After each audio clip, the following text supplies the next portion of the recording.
Di depan ketawa, Bu. Hah? Ibu kebalik. Kebalik. Akhirnya kebalik, Bu. Iya, lagi loading. Soalnya ini lagi baliknya lagi loading. Tapi udah share belum? Baca kurva normal ya. Ini tabel Z. Kemarin kan kita bicarakan bahwa kenapa sih kita hitungnya setengah Z setengah alfa ya? Ya enggak? Jadi Iya. dari sini ke sini probabilitasnya adalah satu. Saya di kelas pernah jelasin ini belum ya? Pernah ya? Halo? Belum deh, Bu. Waktu kita ketemu di kelas sebelum COVID, saya pernah menjelaskan ini belum? Kayaknya belum dong, Bu. Belum ya? Iya, Bu. Jadi area Z adalah ini nih area Z nih. Ini area Z. Nah, kalau seluruhnya ini adalah Z. Tetapi yang kita baca adalah hanya area ini saja. Makanya kenapa kita hitungnya adalah Z setengah alfa. Gitu ya. Nah, untuk membaca tabel, minggu lalu, kalau tabel Z, di sini adalah Z,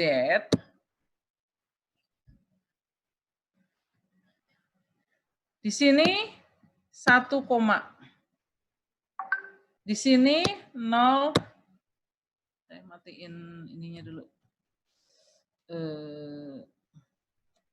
WhatsApp.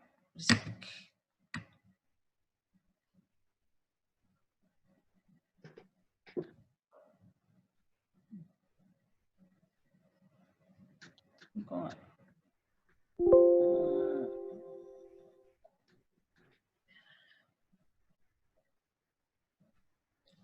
Jadi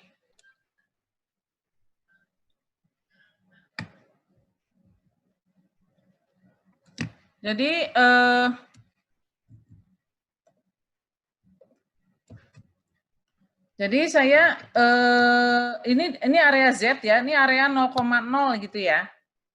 Nah, misalnya Z kita alfa kemarin kalau alfa kita 0,05 itu ya. Ya kan? Alfa kita 0,05. Area alfa tuh di mana? Ini adalah area alfa. Yang di sini ini area alfa. Area Z adalah yang di ini area Z. Jadi ini area alfa. Maka kita membacanya, alfa kita dibaca di dalam sini. Baru dibaca Z-nya. Misalnya, alfanya adalah 0,05. 0,05 ini kalau jika derajat kepercayaannya 95%, maka alfanya adalah 0,05.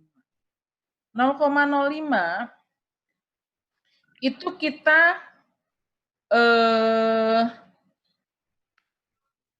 baca di dalam sini, di dalam area Z ini, dalam area alfa ini. Kita baca 0,05. Adanya 0,4495. 0,4495 dan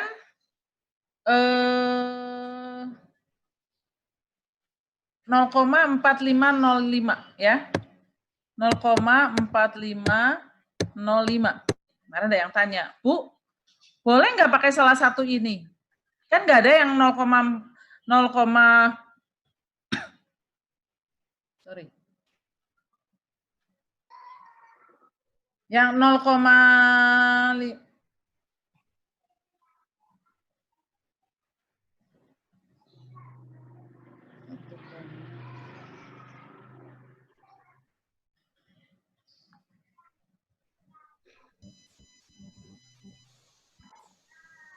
0,4750 ya.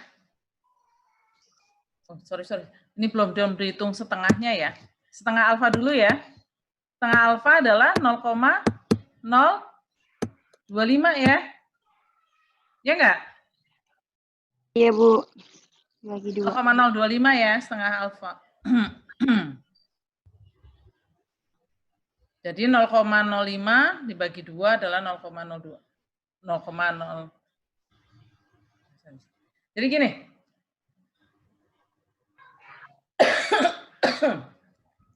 0,025 ya. Jadi 0,05 0,5 ini kan setengah ya, 0,5 ya. Setengah kan, kalau ini kan probabilitasnya 1. Kita pakai kan setengah. Ya kan? Maka 0,5 dikurangi 0,025. 0,025 dari mana? Karena CI-nya adalah setengahnya. Setengah dari 0,05 adalah 0,025. Gitu ya. Bingung nggak? Masih bingung? Nah, yang kemarin ditanya itu agak bingung, Bu. pas saya nanya itu, Bu, itu CI-nya 95%. Alfanya yang CI-nya 95%. Salah, 90%, maaf, Bu. 90%. Kalau 90%, maka alfanya adalah berapa? 10%. 10% itu 0,01 dibagi 2. Maka hasilnya 0,005. Sekarang kalau mau yang ini, tadi kan saya hapus dulu. Hasil perhitungan nilai Z-nya. Ya, ini kan 1 probabilitasnya. Sekarang kita hitungnya setengah alfa. Setengah alfa ini 0,5. Area ini adalah 0,5. Kalau CI-nya 90%, maka alfanya adalah 0,1 dibagi 2. Jadi 0,05. Gitu? Ya. 0,5. 0,1 dibagi 2 kenapa 0,5? 0,1 dibagi 2, Neng. Iya. 0,05 dong, masa 0,5? Tuh ya, puasa dah maklum. Jadi sekarang 0,5 dikurangi 0,05 berapa? 0,45.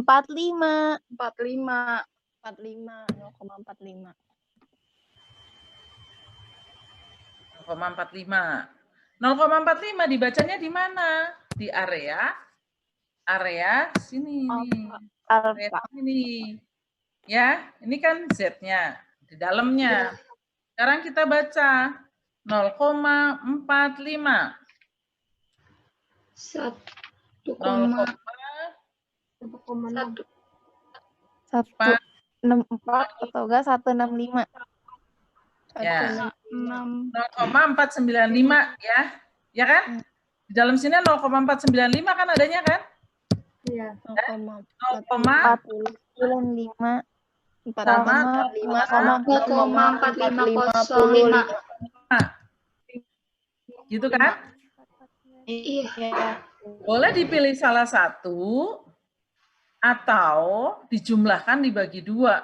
Nah, misalnya terus kita ketemu Z-nya berapa? Kita lihat ke kiri. Di kiri angkanya berapa? Angkanya 1,6. Ke atas 0,09. ada 4, ada 5. Ya. Ini kan ada yang 1,65. Gitu kan? Iya. Boleh dipilih salah satu atau dijumlah Bagi 2. bagi 2.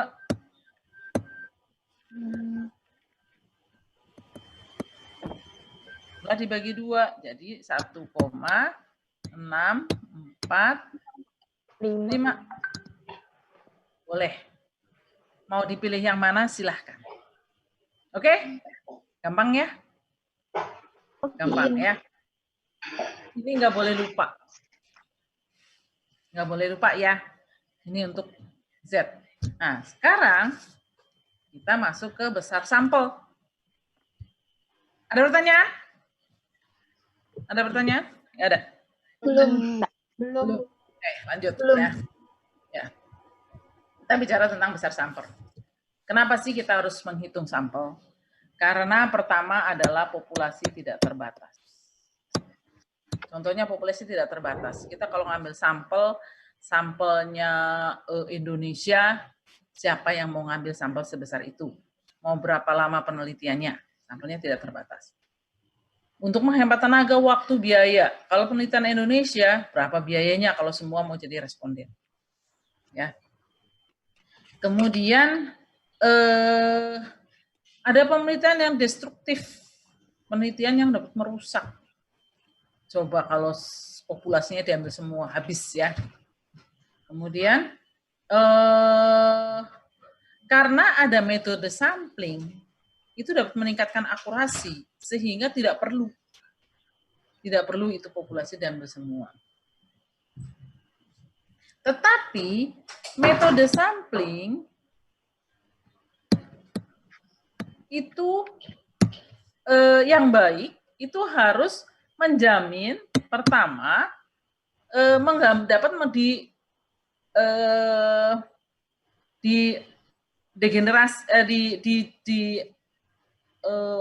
sampel yang kita ambil harus bisa digeneralisasi, ya.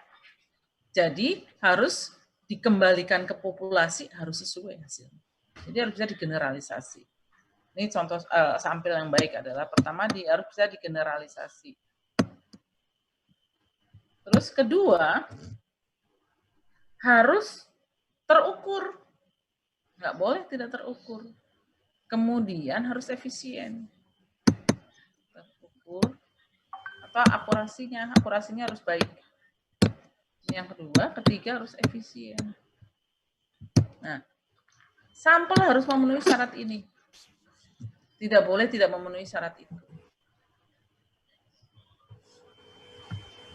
Nah, kemudian untuk istilah Anda bisa baca sendiri ya, istilah sampel ya. Populasi target itu apa, populasi studi itu apa, sampling frame itu apa, sampel unit analisis. Itu ya, baca sendiri ya. Anda belum dapat materi metodologi, belum dapat metode sampel ya?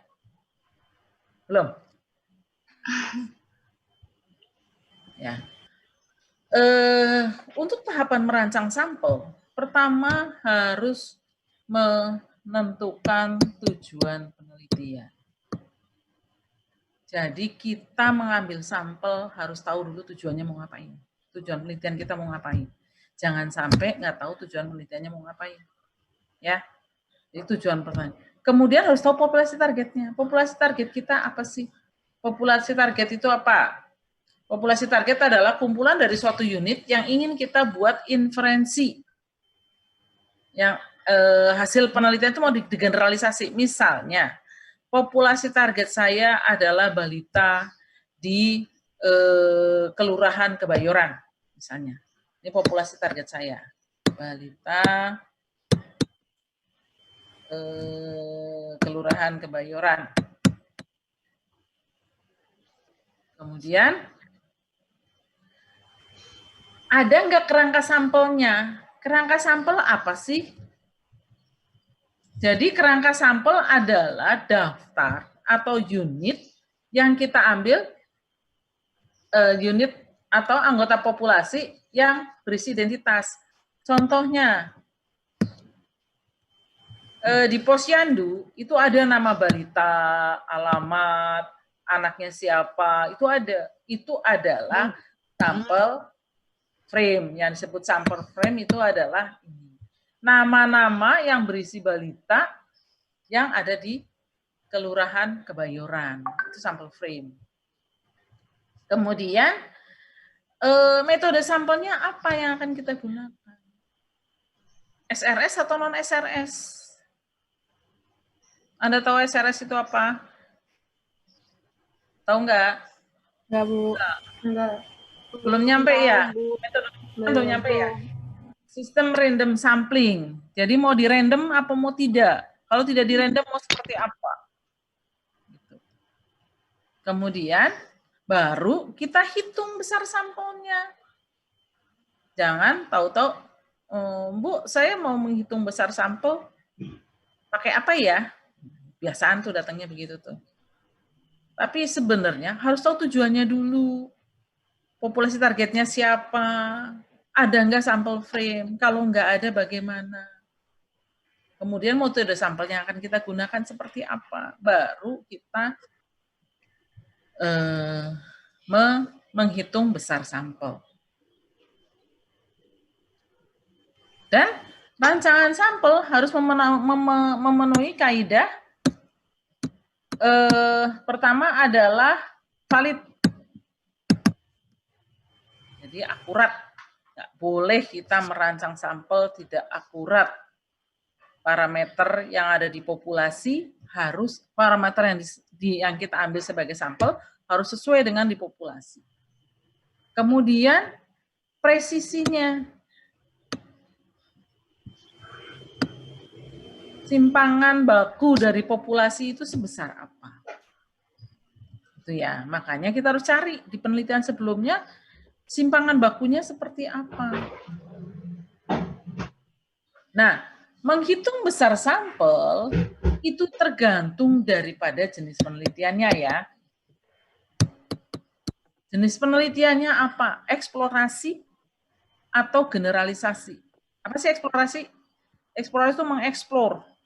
Kualitatif biasanya itu eksplorasi.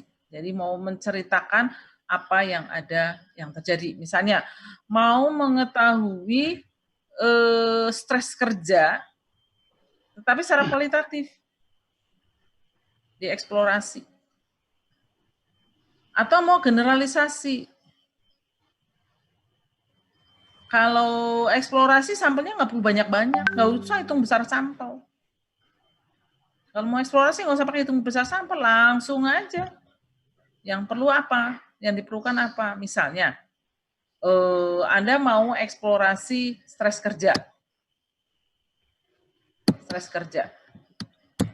Sampelnya siapa? Pekerjanya. Kerjanya berapa? Nggak usah banyak-banyak. 2 atau 3 aja. Terus, HSE. Karena yang ngurusin stres kerja kan HSE ya. Terus, pimpinan yang punya kebijakan. Jangan pimpinannya nggak ditanya. Nanti pekerjanya bilang, nggak ada PD, nggak ada ini. Pimpinannya bilang, saya menyediakan. Nih, jadi nggak punya banyak-banyak. Nggak usah dihitung besar sampel. Tapi, kalau mau digeneralisasi, nggak bisa Anda nggak menghitung besar sampel. Karena mau dilihat ke populasi seperti apa. Harus representatif, maka perlu dihitung besar sampel. Itu ya. Terus skala ukur yang digunakan apa? Skala ukurnya. Skala ukur itu apa sih? Apa skala ukur? Skala ukur apa? Ya, Noir ya. Ingat nggak? Iya. Nominal, Ordinal, interval, rasio. Nah, jadi skala ukurnya untuk menentukan mau ambilnya seperti apa, proporsi atau rata-rata. Jadi mau lihat proporsi atau rata-rata tuh lihat skala ukurnya dulu, gitu ya. Kemudian presisinya. Presisi ini yang menentukan adalah peneliti. Presisinya mau seberapa. Tetapi untuk menentukan presisi, peneliti yang menentukan, tapi harus sesuai dengan kaidah. Ya, nggak boleh sembarangan aja. Saya menentukan aja 50%. Ada aturannya. Semakin tinggi presisi, sampelnya semakin besar. Hati-hati nih. Semakin tinggi presisi, sampelnya makin besar. Tapi kalau terlalu rendah juga nggak boleh, karena nanti tidak akurat. Kemudian tujuannya, nah ini yang sering dilupain. Untuk uji hipotesis, untuk menguji hipotesis yang ada atau untuk estimasi.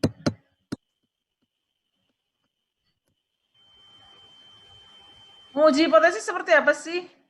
Menguji hipotesis itu membandingkan.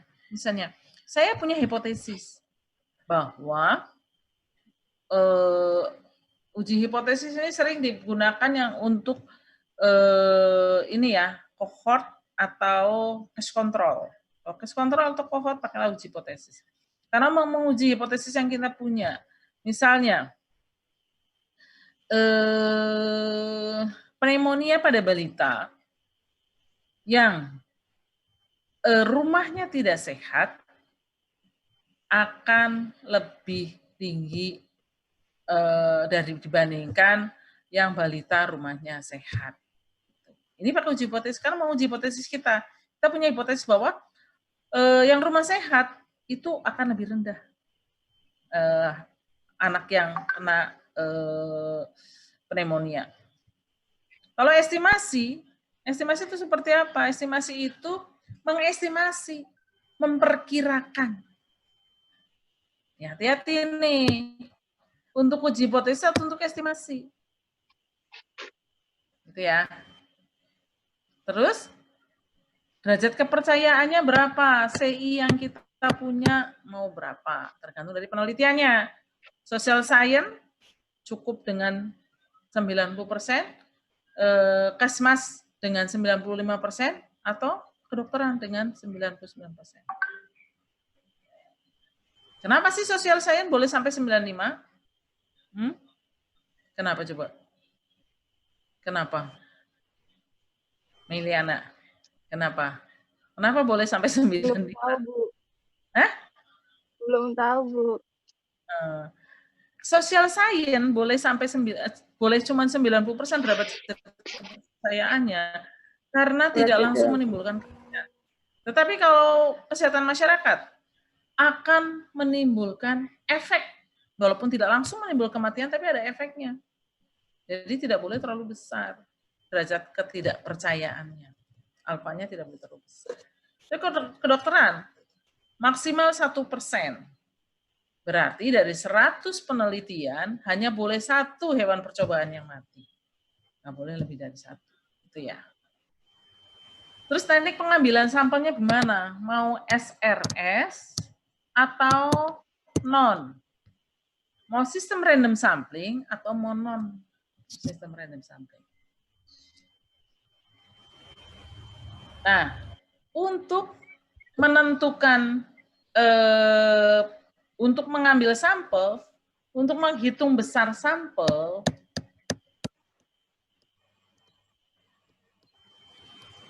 ini harus ada yang perlu diketahui dulu sebelumnya, yaitu bisa dihitung jika ada informasi awal. Dari mana sih informasi awal? Harus tahu dulu informasi awal tentang yang populasi yang mau diambil. Misalnya, saya mau meneliti TB di Kelurahan Kebayoran, TB pada balita di Kelurahan Kebayoran. Saya harus tahu dulu informasi awalnya ini. Berapa sih cakupan TB di sana? Kalau nggak ada, gimana? Dari penelitian terdahulu, penelitian orang lain. Jadi kalau kita mau meneliti, kita harus baca penelitian orang. Nggak bisa meneliti, nggak baca penelitian orang. Untuk hitung besar sampelnya, kita harus baca penelitian orang. Jadi, kita harus tahu dulu. Kalau nggak dapat, gimana Bu? Kalau di Kelurahan Kebayoran pernah diteliti tentang TB pada balita. Boleh TB pada balita di DKI.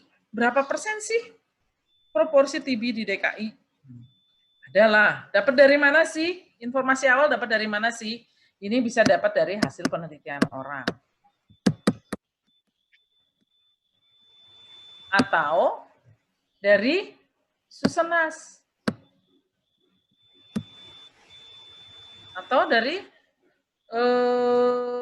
BPS. Kadang-kadang nih males ya nyari di BPS ya. Cari di BPS yang public domain. Kalau nggak public domain gimana? Datang ke BPS. Bu, kalau datanya nggak public domain gimana? Datang ke BPS. Akan dilayani. Tapi kalau yang public domain ada. Public domain biasanya tahun sebelumnya. Misalnya kita mau lihat kejadian TB, proporsi TB pada balita yang sudah public domain itu yang 2018. Maaf, ntar kalau mati sambung lagi ya, karena saya masih pakai Zoom ya. Kalau sambung dengan itu yang sama. Baik, Bu. Baik, Bu. Yang sama ya. Jadi,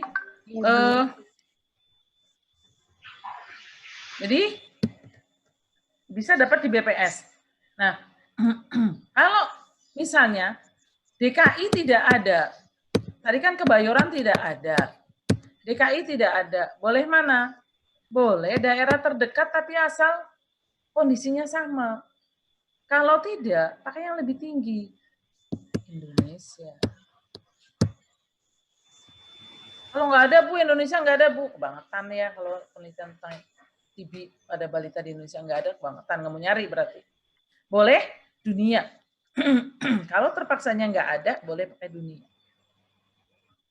Kemudian, kalau sudah dapat informasi ini, baru bisa menghitung. Kita lihat, penelitian kita estimasi parameter atau uji hipotesis.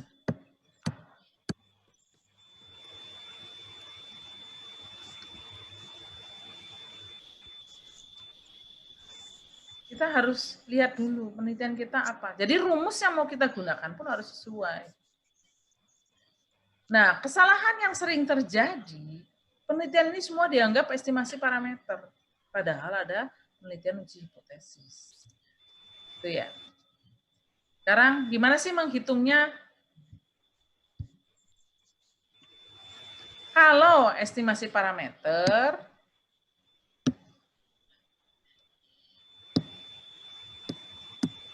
ini probabilitasnya 1. Jangan sampai terjadi nih. Bilang lebih dari 1 ya. Saya selalu gambarinnya lebih dari 1. Nah, ini adalah confidence intervalnya mau berapa. Kemudian kita harus punya presisi. Harus ada presisinya, tahu presisinya. Kemudian kalau mau estimasi parameter, yang mau dicari proporsi atau rata-rata. Hanya berbeda ya. Mau dicari proporsi atau rata-rata. Kalau proporsi gimana? Estimasi proporsi. N sama dengan Z setengah alfa kuadrat dikali P 1 min P per sisi kali 2. Kalau yang rata-rata Z setengah alfa kali tau kuadrat per D per 2.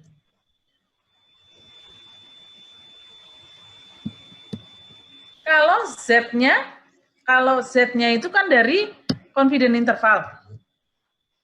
Kalau misalnya kita nyari yang proporsi, P-nya dari penelitian terdahulu.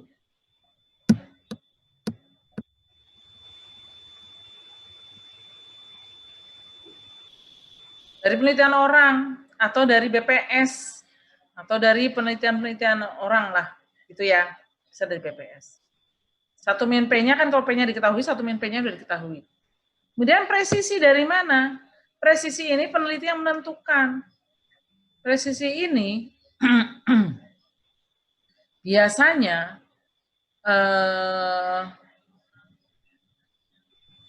kita biasanya tentukan presisi itu untuk kelayakan, sesuai dengan kelayakan. Tapi yang umum kita gunakannya 10%. 5-10%. Tapi banyak kan orang pakai 10% presisi. Kemudian kalau yang parameter apa rata-rata, kalau rata-rata udah jelas dong ya yang mau dicari rata-ratanya. Kalau ini adalah yang carinya probabilitas. Jadi datanya tadi kan untuk menghitung besar sampel harus tahu dulu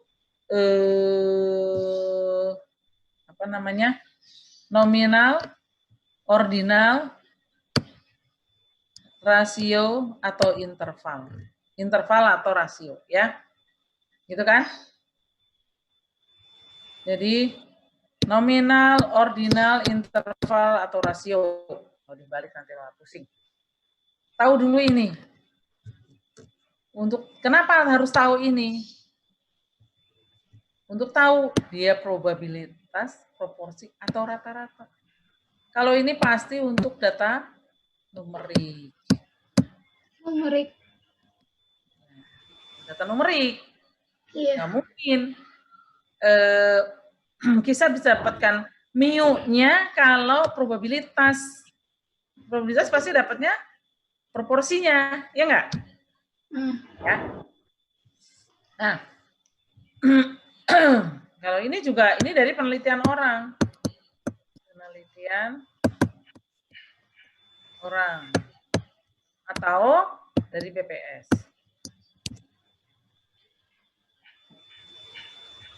Ada pertanyaan?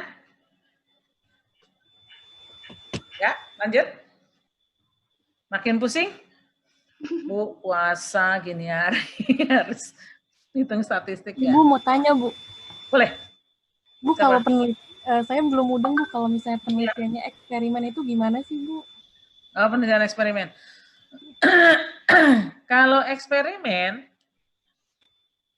itu ngitung besar sampelnya. Kalau ini kan yang uji hipotesis dan ini ya. Kalau eksperimen yang dihitung bukan besar sampelnya mesti ya. Kalau eksperimen yang dihitung adalah replikasinya. Apanya Bu? Maaf Bu, nggak kedengeran. Kalau eksperimen yang dihitung replikasinya. R-nya. Besar sampelnya biasanya udah ditentukan ini mau berapa, misalnya apa penelitian tentang jentik gitu ya, harus sama aja jumlahnya, kan? Kecuali nanti kalau kita mau lihat bukan eksperimen, yang kalau ini kan untuk penelitian yang di masyarakat ya, kalau ini nanti untuk kasus kontrol. Kasus kontrol. Kalau hitung besar sampel, biasanya yang dihitung adalah untuk kasus kontrol. Kalau untuk eksperimen, kasus kontrol atau kohort. Tapi kalau eksperimen, nanti dihitungnya, nanti ada, saya kasih deh. Ya. Tapi untuk eksperimen di masyarakat, bukan untuk yang eksperimen di laboratorium. Kalau laboratorium, yang dihitung adalah R-nya, replikasinya. Replikasinya berapa kali sih yang diharuskan? Itu ya, Mutiah ya? Iya, Bu. Contohnya, kalau kita mau menghitung besar sampel pada PPT halaman 17, penelitian diare, data diare di Kabupaten Bogor belum ada. Diketahui prevalensi diare di Jawa Barat. Ya. Karena prevalensi diare di Bogor tuh kan sebenarnya contoh soalnya kan peneliti ingin mengetahui yang 17 ya, 16. Suatu survei dilakukan untuk mengetahui prevalensi diare pada balita di Kabupaten Bogor. Berapa jumlah sampel yang diperlukan untuk survei ini? Untuk menghitung jumlah sampel, peneliti perlu tahu perkiraan prevalensi diare Kabupaten Bogor, presisi, dan derajat kepercayaan. Nah, karena di Kabupaten Bogor nggak ada, maka ambilnya Jawa Barat. Di Jawa Barat, 15%. Simpangan yang kita gunakan, simpangan yang dapat diterima adalah 5%. Sehingga diperkirakan kejadian diare di Bogor adalah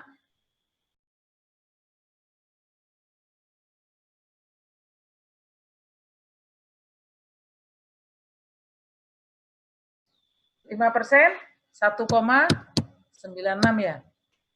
Ya. Ya enggak? 95 ya Bu, 1,6. Udah apa? Kemudian probabilitasnya, prevalensinya adalah 15% kali 1 min 0,15 dibagi 0,05 kuadrat. Oh, ini kuadrat ya? Iya. Didapat 196. 196 ini adalah jumlah sampel minimum. 196. Minimum ya. Kalau kurang dari ini boleh nggak, Bu? Tidak. Jadi tidak boleh kurang dari ini. Bahkan kalau terjadi drop, Anda harus mengulang. Misalnya, sudah survei, saya sampelnya minimum 196, saya turun ke lapangan. Tetapi begitu di lapangan, ada 10 balita tidak berkenan orang tuanya untuk dijadikan responden. Itu gimana? Ulang lagi. Untuk mengatasi tidak ulang gimana, Bu? Ditambah 10%. Legal enggak? Legal. Karena kan sampel minimum. Tapi jangan dibilang, nanti kalau penelitian, sampel kamu berapa, Mutia? 216 ya? 216, Bu. Ya kan? 216, Bu, gitu. Kenapa? Kata Bu Endang, harus ditambah 10%. Jangan. Tapi berdasarkan penelitian-penelitian yang udah ada, dia tambah 10%. Untuk apa? Untuk menanggulangi kalau terjadi drop out. Jika terjadi drop out, nggak masalah. Drop out sampai 10% nggak masalah. Berdasarkan penelitian-penelitian yang sudah ada, drop out itu paling tinggi 10%. Jarang drop out sampai 20%. Jadi kalau sampai terjadi, kan kalau kita punya populasi, semua populasi berhak untuk menjadi sampel. Tetapi kalau ada populasi yang tidak berkenan untuk jadi sampel, gimana? Nggak boleh dipaksa. Maka terjadi drop out ini. Untuk mengatasinya, ditambah 10% waktu ngitung besar sampel. Dari awal proposal sudah dihitung, ditambah 10%. Terus, setelah ini, kalau terjadi drop out, nggak masalah. Nggak masalah ada drop out. Drop out ya biarin aja. Akan tercapai. Terus gimana, Bu? Kalau tidak ada drop out? Tidak boleh diambil 196 doang. Ya konsekuen diambil 216. Kan kita udah tambah. Kan segini sampel minimum. Kan boleh sampai berapa sih, Bu? Sampai sejumlah populasi. Ya enggak? Kan sampai sebesar populasi boleh. Ada pertanyaan? Bu, ada nggak sih contoh apa pernah kejadian kalau drop out-nya itu lebih dari 10%. Belum sih? Oh, belum ya? Belum. Biasanya. Belum. Penelitian besar aja belum ada yang 10%. Paling tinggi itu nggak sampai 10%. Kalau misalnya ini 196 gitu, paling drop out 5 sampai 7 sampai 10 lah setengahnya 5%. Tapi orang umumnya menambahnya 10%. Karena khawatir terjadi drop out itu bisa terjadi balitanya pindah rumah. Balitanya pindah rumah. Ya, baterainya habis. Balitanya pindah rumah atau orang tuanya nggak berkenan untuk jadi responden, gitu ya. Ada lagi? Kalau yang yang pakai rata-rata, pakai tahu itu ya sama aja ngitungnya. Kalau ngitungnya pakai tahu ya sama aja, gitu ya. Jadi tinggal diganti aja, diganti P-nya, ini diganti dengan tahu. Dengan rata-rata. Contohnya itu yang nomor 19 ya. Besar sampel estimasi rata-rata simpangan mutlak. Suatu penelitian dilakukan untuk mengetahui rata-rata tekanan darah sistolik orang dewasa di Jakarta. Nah, rata-rata tekanannya dicari dulu. Berapa sih rata-rata tekanan darah orang dewasa? Ternyata 120 mmHg. Simpangan bakunya berapa? Dicari simpangan bakunya. Dari mana simpangan baku didapat? Dari penelitian orang. Dari penelitian orang yang meneliti. Kemudian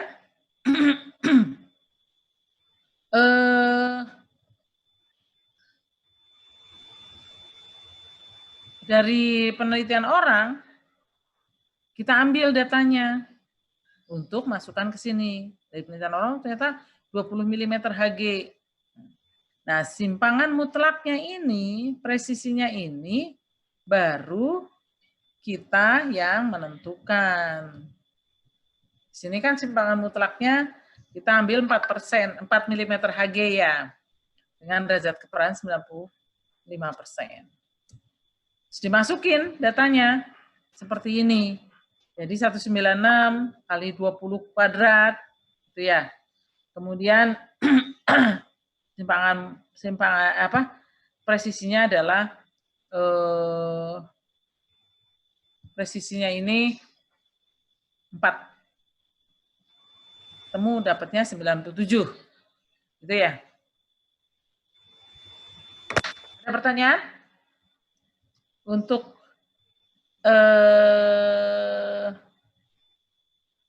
estimasi?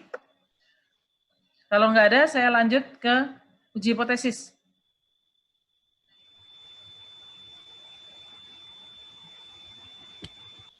Nggak ada?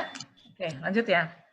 Untuk uji hipotesis, itu kita membandingkan dua ini.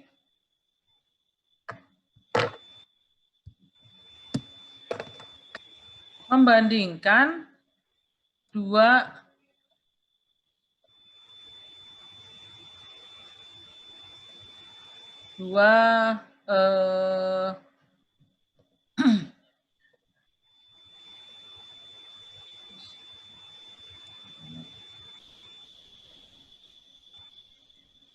membandingkan dua gambar ya, dua gambar gitu ya.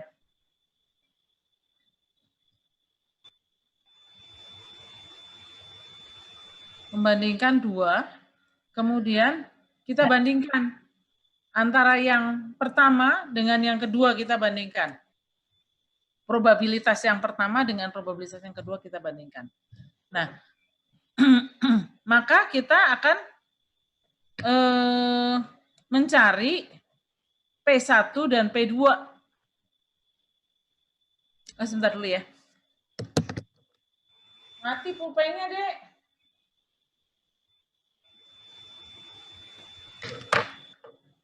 Membandingkan P1 Membandingkan P1 dan P2. Kita bandingkan antara P1 dan P2. Saya share. Ya, kita bandingkan ya.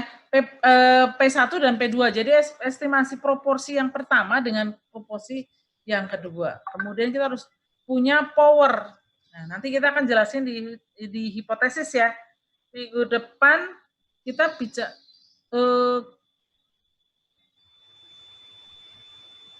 minggu depannya sudah lebaran. Gini, materinya nanti tanya Bu Catur ya. Materinya kan masih 3, nanti juga saya tanya Bu Catur deh. Itu mau bagaimana ya? Karena masih 3 materi, udah mau lebaran ya. Nggak berasa ya. Udah mau selesai kita. Kemudian kalau di sini kita harus punya power. Jadi buka PPT halaman 25. Sudah dibuka PPT halaman 25. Itu ada uji hipotesis, uji beda proporsi, uji beda rata-rata yang independen dan paired. Nah, ini yang independen dan paired ini nanti kita dapat uji t-test. Nanti ada uji t-test itu apa sih uji independen, apa sih uji paired t-test. Kalau paired t-test itu membandingkan. Kita akan membandingkan kelompok 1 dengan kelompok 2. Jadi, kalau paired membandingkan sebelum dan sesudah penelitian. Misalnya gini, saya mau melihat nilai statistik dari mahasiswa yang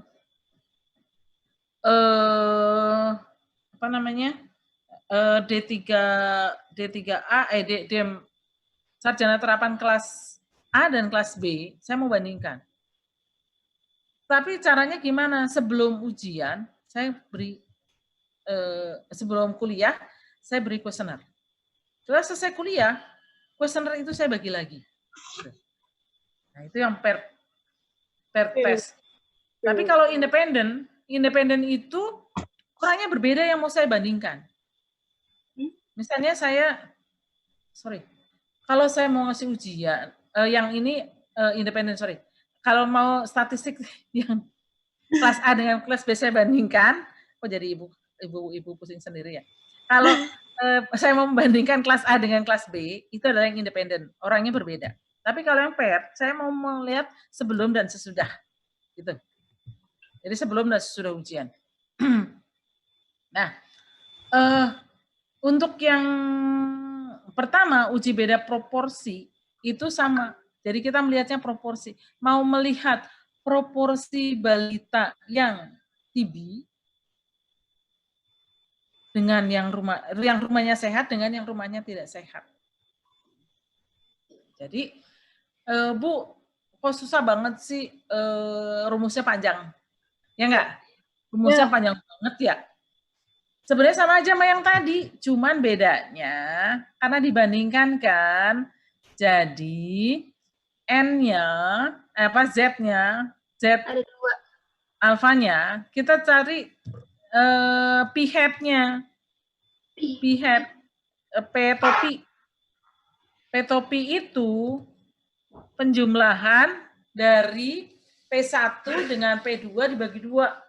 Misalnya di sini ada P1, di sini ada P2, maka dijumlahkan dibagi 2.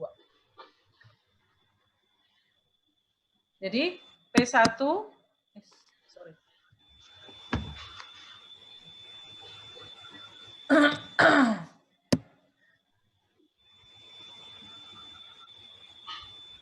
bentar.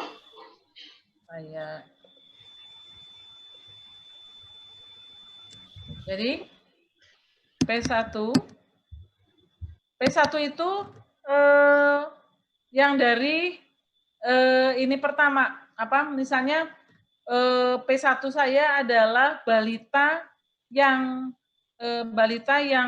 TB positif pada rumah sehat, yang rumahnya sehat.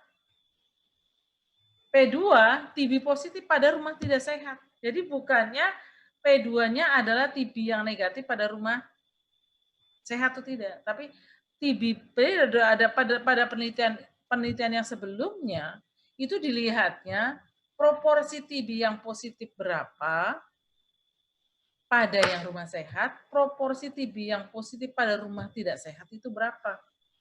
Nah, itu yang dijumlahkan dibagi 2. Ini sering terjadi salah pengertiannya gini. Misalnya, TB yang positif pada balita yang rumahnya sehat, itu misalnya 1%. Terus P2-nya TB yang negatif pada rumah sehat. Jadi tinggal 100 dikurangi 1. 99%, nggak begitu. Tapi dicari TB positif pada rumah tidak sehat. Persentasenya ada misalnya 5% gitu ya. Nah itu p-hat-nya adalah dijumlahkan dibagi 2. Cuman panjang aja, tapi sebenarnya hitungannya gampang. Dan dalam menghitung besar sampel, hati-hati. Perbedaan bermakna secara statistik dan bermakna secara substansi. Lihat di PPT nomor 27 ya. Nah, kalau pada desain eksperimen dan kohort, lihat cara menghitung P1-nya ya. P1 dan P2 pada eksperimen dan kohort. Caranya dengan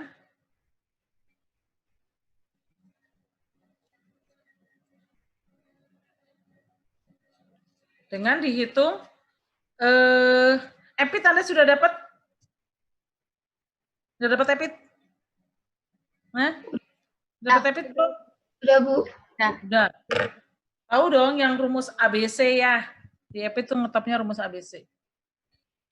Yang kalau kohort atau case control itu dilihat yang sakit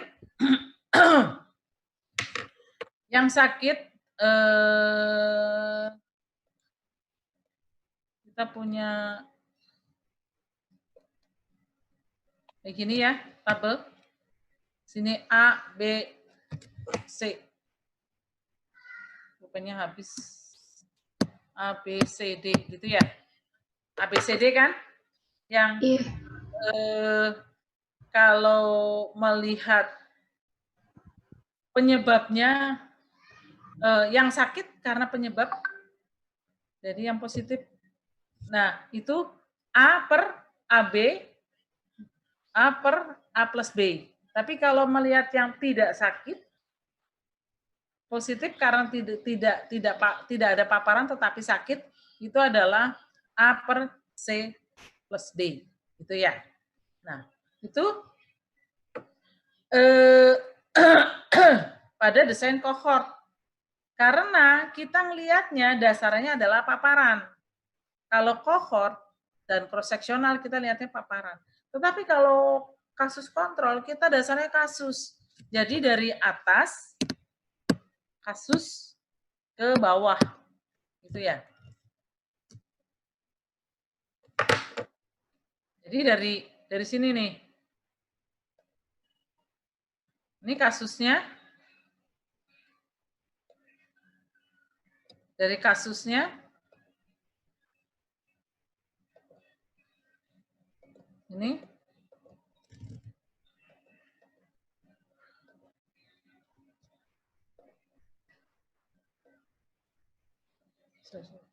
Jadi dari kasusnya dari atas ke bawah. Jadi kita lihat kasusnya. Ini pulpennya habis baterainya, ini saya nggak bisa nulis nih. Jadi kita lihat kasus berdasarkan kasus ya.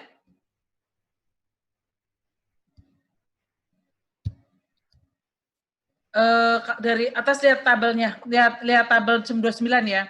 Kasusnya dari atas. Saya share PPT aja deh.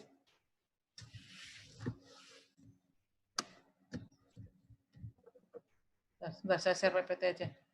Ini pulpennya habis baterainya. Saya nggak bisa.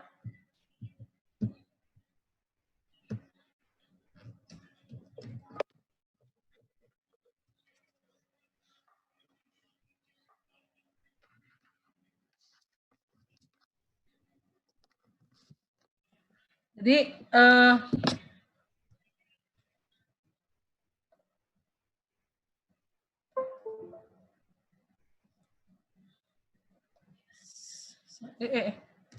saya share PPT aja. Sebentar ya, saya share PPT ya. Ini pulpennya habis. Baterainya tadi nggak dicas.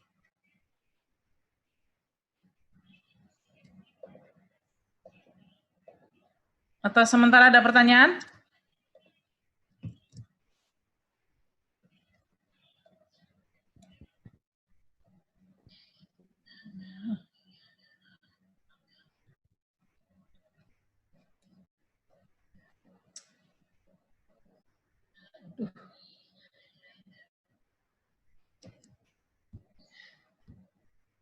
Kenapa jadi?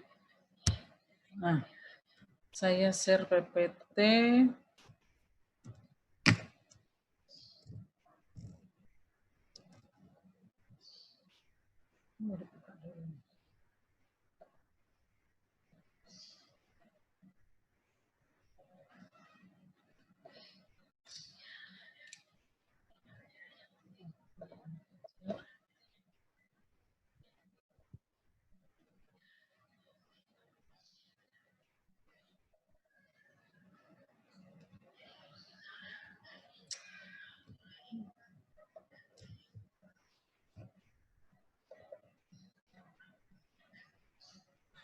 Ada virusnya.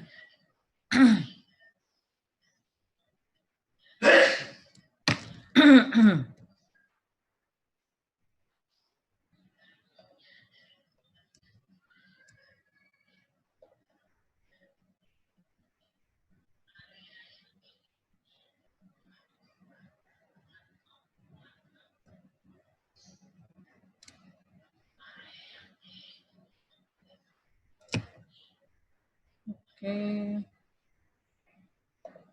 Saya share PPT. Mana PPT-nya?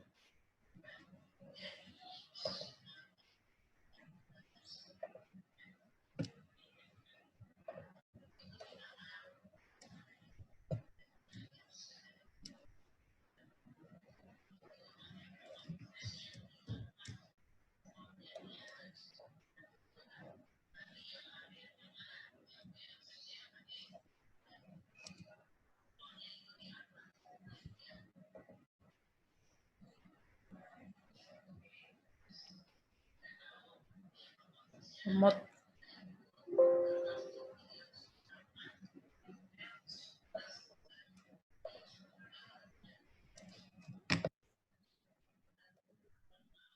Nggak mau di-share PPT saya.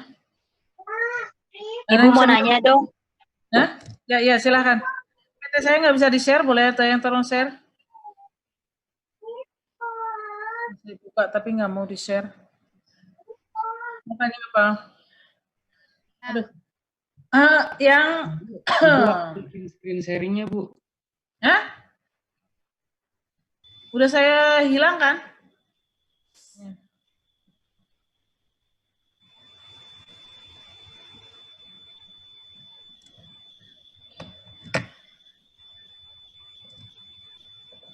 Oke, dah.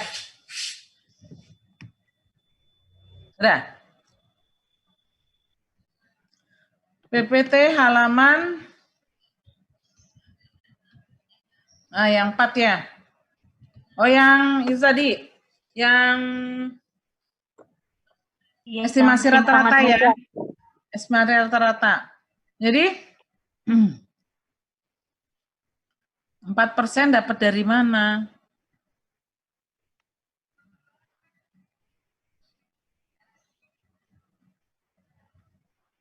Mana belum di-share?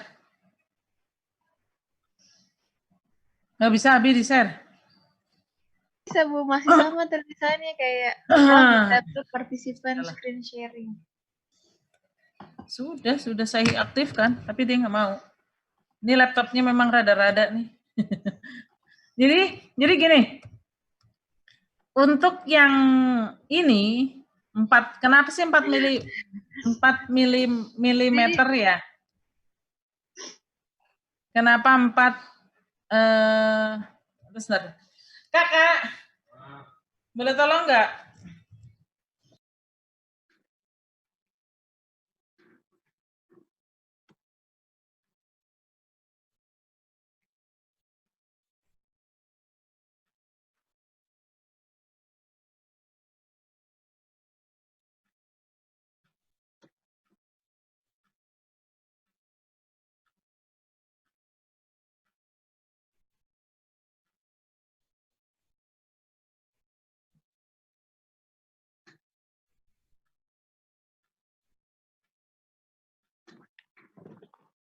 Mana udah? Mana? Oh, lagi proses ya. Lemot ini kalau yang ini. Saya coba share. Satu. Mana? Udah ya, udah ke-share belum? Belum ya PPT-nya? Belum. Belum, Bu. Belum muncul. Belum. Udah belum?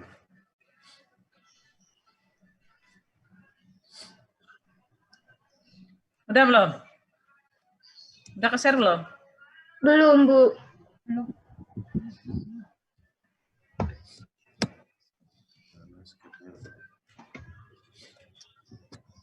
Rekam mana? Itu di sana ada yang dibalik. Ya Allah, nge-lag banget.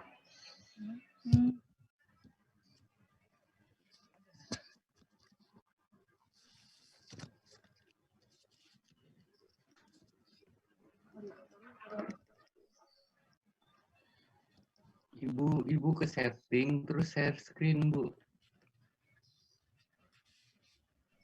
Nah, terbalik kan? Ya, yang nge-lag laptopnya lagi loading.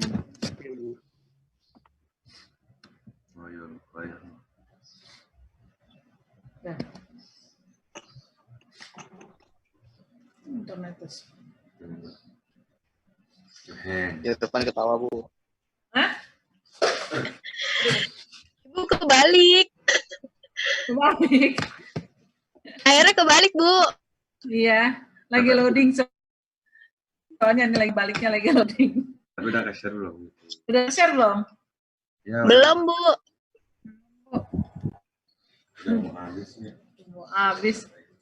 Balik soalnya ini tadi kan dibalik. Ini pulpennya habis baterainya soalnya. Kak, pulpennya habis baterainya nih, Kak. Sambil dicas bisa nggak? Ada lagi kuliah.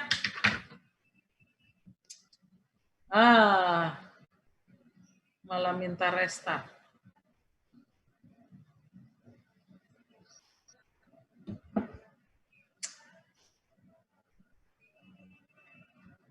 Nah, nih saya kalau pakai yang touchscreen begitu tuh, aduh lemotnya minta ampun. Jadi gini, udahlah nggak usah pakai di-share ya. Nggak usah pakai di-share ya. Ya, Bu. Lihat sendiri Cara yang aja, lain Bu. besok saya cari cara yang lain biar nggak kayak begini. Saya kira begini, Bu. Jadi gini, empat ini dari mana? Itu dari penelitian terdahulu, berapa persen sih yang dipakai mereka? Penelitian menentukan simpangannya ya. Kemudian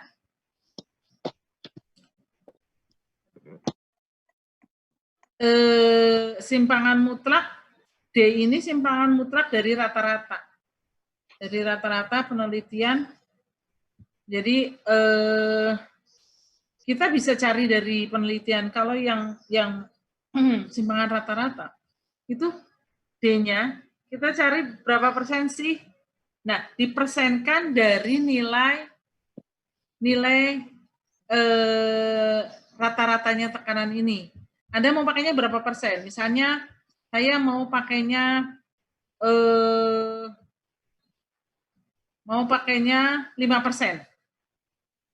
5% dari simpangan dari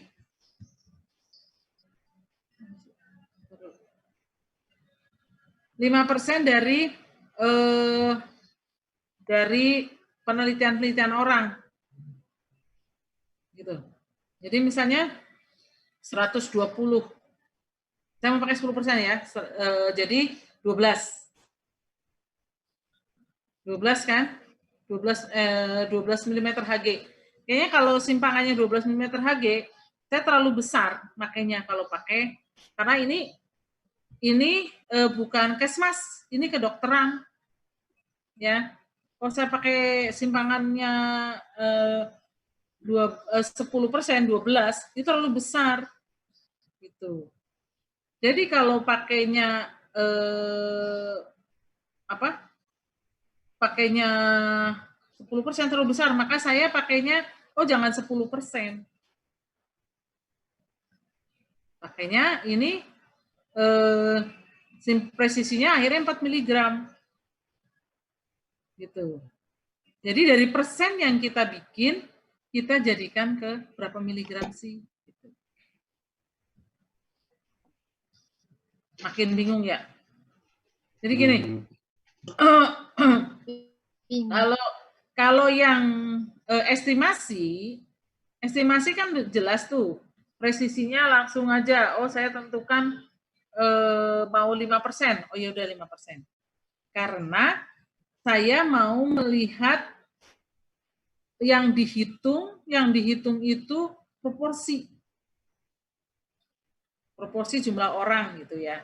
Nah, tapi kalau yang simpangan rata-rata, besar sampel estimasi untuk simpangan estimasi rata-rata ini biasanya yang kita hitung adalah variabelnya. Kita hitung variabelnya. Misalnya mau melihat tekanan darah, maka presisinya pun dipersenkan, tapi diambil ambil variabelnya, dihitung sebagai ke variabelnya. Atau kalau susah, melihat presisinya orang lain. Peneliti yang menentukan, tapi paling lebih mudah kalau peneliti baru, lihat presisi orang lain. Orang lain pakai berapa sih presisinya? Itu pun paling mudah. Nah, kalau mengambil besar sampel, ini boleh melihat penelitian orang. Justru sebaiknya harus melihat hasil penelitian orang. Nah, hasil, Ibu terbalik ya? Iya, Bu.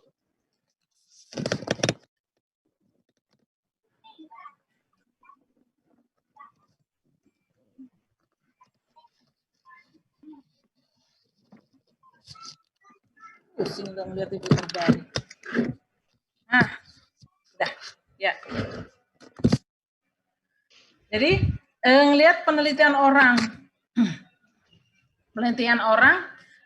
yang sama jenisnya ya, nggak boleh penelitian yang berbeda. Penelitian orang yang jenisnya sama. Misalnya, Anda melakukan penelitian tentang TB, jangan ngambil hasil penelitian pneumonia, karena hasilnya sangat beda. Misalnya Anda tentang kebisingan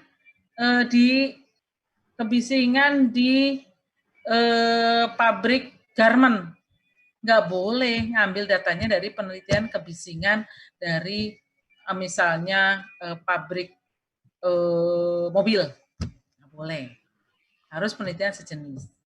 Nah, yang 4-nya ini boleh Anda presisinya Anda boleh lihat dari orang lain, penelitian orang boleh.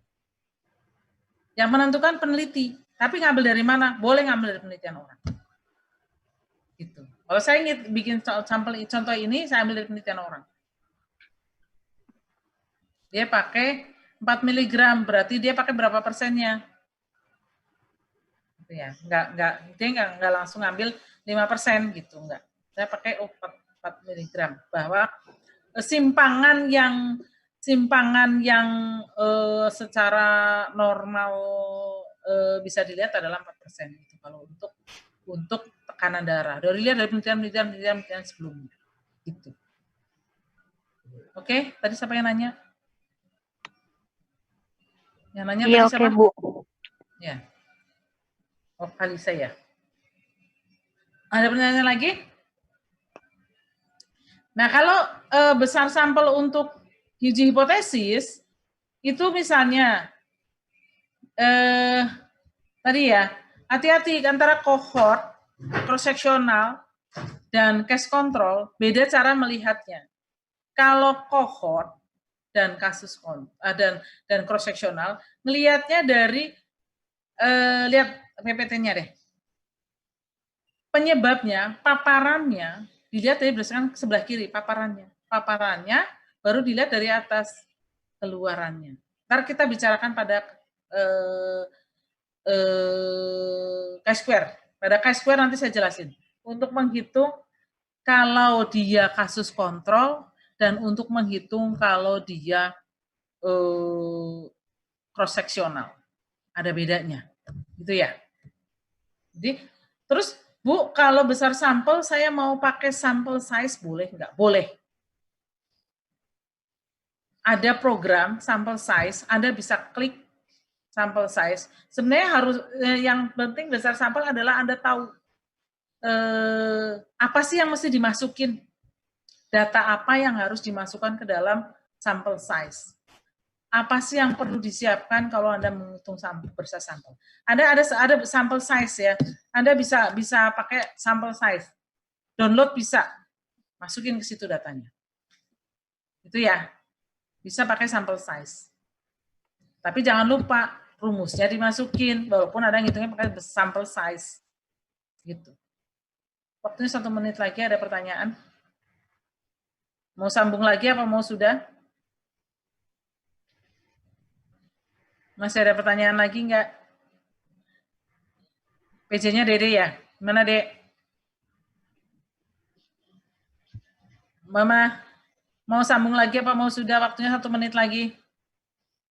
Tergantung PJ, Bu. PJ-nya gimana, PJ?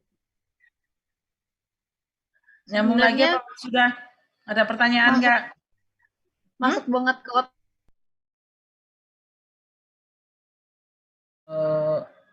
Memasukkan kehitungannya itu P-nya yang mana, proporsinya yang mana, atau taunya yang dipakai yang mana, itu yang penting. Memasukkan ke rumus kalau nggak tahu teorinya juga nggak ada gunanya. Begitu. Ada pertanyaan? Nggak ada pertanyaan, nggak ngerti, udah ngerti, apa makin bingung? Apa sudah lelah? Aduh, saya baca kontennya untuk kuliah daring juga, kalau saya terus terang ya, saya dosen yang lebih suka tatap muka. Di kelas. Tapi kalau saya ada di kelas, saya dikomplain sama direktur ya. Iya. Saya dikomplain sama direktur, nggak boleh kan? Nggak boleh mengumpulkan orang kan? Sama nanti ya soalnya direkturnya yang ditegur sampai PPSN ditegur sama DKI ya kalau membolehkan mahasiswa untuk kuliah di kampus. Semoga uangnya cair. Amin. Masih revisi anggaran. Tapi sudah di ACC tapi masih revisi anggaran ya, sabar ya. Ya walaupun bantuan paling nggak bisa membantu ya. Alhamdulillah. Bu, kira-kira masuk kapan, Ibu?